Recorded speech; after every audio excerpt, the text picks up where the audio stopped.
Mugamba mutya bagala abalungi abeekuumira ku Senga 5256 mbaniriza ate nate mu vidiyo yaffe olunaku olwaleero. Olunaku olwaleero njagala kwogera ku bintu abakyala bye basinga okwagala mu relationship ffe bye tubuusa amaaso. Waliwo ebintu ebisinga amakulu oba ebintu abantu bye basinga okwagala oba okunyumirwa mu mukwano. Naye nga abasajja babibuusa amakulu. Abasajja obawulira nnyo nga bagamba abakyala baagala ki, omukazi mukoledde buli kimu, omukazi muwadde buli kimu, naye omukazi era n'ayenda, naye era omukazi oyo n'akola bw'ati. Kale nno bw'oba oli awo ng'oli musajja sembera eno vidiyo yo. Ate gwe omukyala naawe osobola okugiwuliriza n'okakangiweereza omwami wange awulireko oba awulirizeko. Alina WhatsApp group sharing naawe banno bafunemu ekyokuyiga. Ebiseera ebisinga buli muntu alina ebintu by'ayagala nga ye. Nga tuvudde ku by'abakyala baagala ki. Buli muntu alina ebintu era alina lisiti ye. Tinze singa nfuna omusajja ng'alina kino, ng'alina kiri, ng'akola kino, ng'akola kiri, oyo omusajja aba mmaze. Era mba nja kutuula nfumbe, nja kutuula mu relationship eyo, nja kugiwa ekitiibwa. Naye waliwo ebintu ebitugeneralizinga ffenna abakyala. Nti weewaawo nina lisiti yange ya bintu 10 naye era ku lisiti eyo ebintu bino tebijja kubulako. We biba tebiriiko kitegeeza nkimanyi nti ng'omwami ekyo olina okuba ng'okirina. Namba emu, obwesigwa oba kye tuyita trust. Abakyala baagala nnyo okubeesiga oba abakazi baagala nnyo okubeesiga, naye ate abasajja kati mwayonooneka munnange ate era sibanenya, muyina ensonga zammwe. Okubeera n'omuntu nga takwesiga nga buli ssaawa abeera akubuuza walazeewa, wavuddewa, wagenzewa, wakoze ki. Mu kusooka olinza okulowooza nti omuntu ono akwagala nnyo era akuwubira. Naye gye bigenda biggweera oba gye bigenda biwanvuwa ng'omuntu ono wangaala naye, otuuka n'okiraba nti omuntu ono alina kye tuyita trust issues. Okubeera n'omuntu mu relationship nga takwesiga, nga toyina ky'oli mugamba n'atakiteekako question mark, n'atasooka kukinyoonyerezaako, mukwano kaabe musajja kaabe mukazi, omuntu ono amenya era amalamu amaanyi. Era omukwano gwammwe gulinza obutawangaala.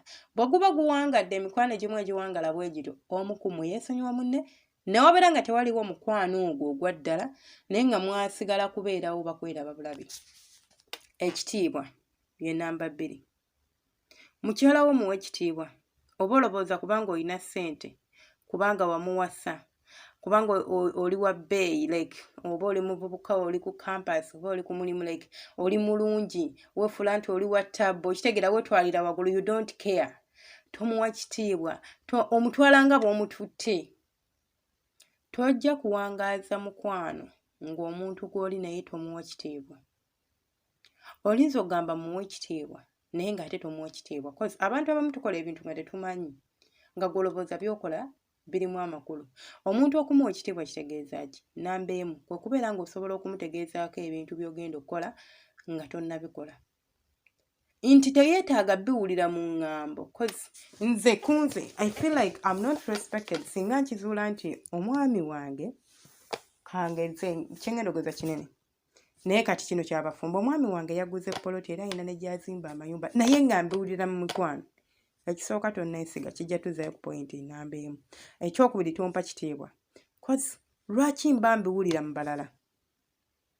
Namba 3, osalawo nga tofuddeeyo. Cause nze siina kye nkugamba.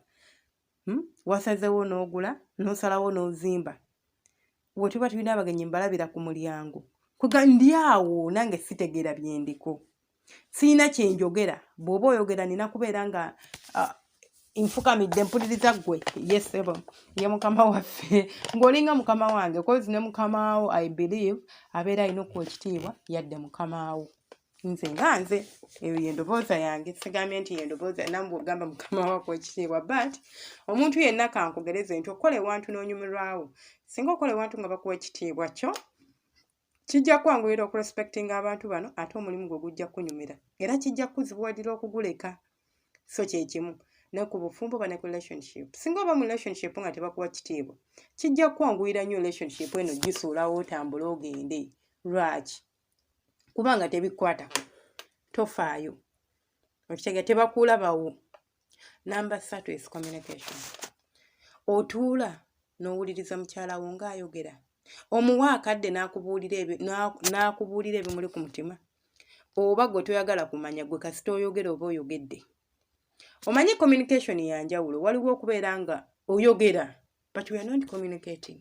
Go just oyogera bwogezi. Nakulabya oli ne gundi saagala kubeera ng'ozunga nze saagala mukazi awuunyeera omukazi atambula alinga ekizibu buli ssaawa tova wammwe. We are not communicating. Oli kwogera. Sit down with me. Ongambe nti mukyala wange omulungi oba mukyala wange munenze saagala mukazi atambula. Okutambula sekugaana naye buli bwenkomawo okuva ku mulimu sikusangawo nkulabireyo mu makubo ng'olina bantu. Simanyi olina mukwano gwo gundi mu bulungi mu bukakamu nange nkubwire nti nonno omwami wange nonno oluusi munnange onansonyiwa kale ngenda nenvaawo waka nga sikubuulire naye mpuubaala okubeera wano obwomu. So oluusi nentambulatambulamu n'emikwano gyange ekinyambako mba ntambuddemu obutabeera wano kuwubaala oba okukola ka exercise k'olweggulo. Ekyo kye tuyita okwogera. Kati tuli kwogera naye bw'ojja n'ongamba jangu wano nze nagamba nze saagala ddala mukazi atambula saagala. Tetuli kwogera. So communicate. Omukazi wo muwe akagaapu oba omaze okwogera byogera muwe gaapu naye ayogere ate muwulirize. Reason her. Omulage nti kituufu oyagala okutambula kituufu weebowa naye tusobola kukola tutya kubanza saagala bintu byakutambula oba weebowa bwe nkukolera ka business tokakola kajja kuyambako oba si kyo nkuteerawo ka TV wakoba tekaliwo tusasule dikodo onaabeera ng'oko oyiga ebintu kubanga TV teriko buzanyo bwokka. There are other things, productive things. Kubeerako abayigiriza okulima, abayigiriza okukola sente online, so bingi. Okitegeera munnange. So communication is one of the things abakyala ffenna kye twandiyagadde okuva eri omwami wo oba eri omwagalwa wo. Tulina kye tuyita emotional support. Kino nno kyo abaami abasinga tebakirina. Because abasajja abasinga bali a bit cold. Kizibu oba kiri rare okubeera ng'osanga omwami nga akusobola okutegeera emotionally. Naye abakyala tuli so emotional nti tukaaba mangu ekintu like we break down. Oba omuntu akubwirako ekizibu kye n'omukwatibwa ennaku mangu kyegere kitali ku baami. Nagamba munnange omwana wange mulwadde n'akubuulira ennaku kwegamba n'owulira ng'ennaku ekutte. To the extent nti tulaba firimu ne tukaaba. Omuntu akubwira ebizibu n'akaaba. You hear someone's story and you cry. So ekyo nakyo tulina okiteekako ekisira. Abaami mumanyi okubeerawo bakyala bammwe. Leka agamba yeekoza alina ekyejo kaakati agenze mu nsonga ali awo yeekaabya. Support her. Beerawo beside her. Mugambe kiki munnange nfumba otuzi otubuguma kufumbire kasinamooni. Like mu supporting emotionally. Amanye nti omwami we supporting. Then ekintu ekirala kye ngenda okwogerako kyekyokubeera nga values omukyala wo ziwa ekitiibwa. Abantu abasinga we don't respect like oba abasajja. Kangambe nti osobola okufuna omwami ye n'agamba nti abaana bange tulina bakuliza wa maama wange. Buli holiday baagala bagende wa jjajja oba we tuzaala omwana tumukwate tumuwe jjajja. Nze nina morals ze njagala abaana bange obakulizaamu. Nina engeri gye njagala obatendeka eddiini.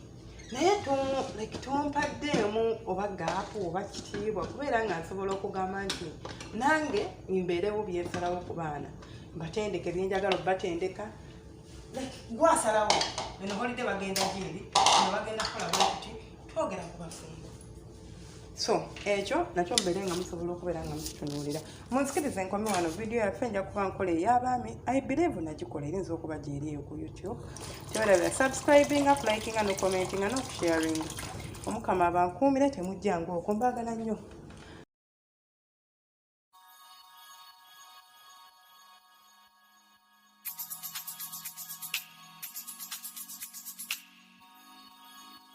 Yeah.